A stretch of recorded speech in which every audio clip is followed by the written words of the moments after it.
கமல்ஹாசனிடம் அனுமதி வாங்கி ரஜினி படத்துக்கு வசனம் எழுதியதாக கிரேசி மோகன் குறித்த ஒரு தகவல் அவரது சகோதரர் மது என்பவரால் கூறப்பட்டுள்ளது. கமல்ஹாசனின் பல படங்களுக்கு வசனம் எழுதியவர் கிரேசி மோகன் என்பதும், கமல்ஹாசன் மற்றும் கிரேசி மோகன் இருவரும் இணைந்த படங்கள் அனைத்துமே சூப்பர் ஹிட் என்பதும் தெரிந்தது. அந்த வகையில் சுந்தர் சி இயக்கத்தில் ரஜினிகாந்த் நடிப்பில் உருவான அருணாச்சலம் படத்துக்கு கிரேசி மோகன் தான் வசனம் எழுத வேண்டும் என்று அவரிடம் ரஜினிகாந்த் பேச்சுவார்த்தை நடத்தினார்.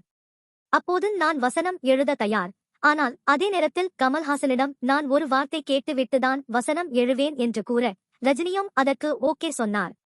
மறுநாள் கமல்ஹாசன் வீட்டுக்கு சென்றபோது, வாங்க கிரேசி மோகன், ரஜினி படத்துக்கு வசனம் எழுத போகிறார்களா?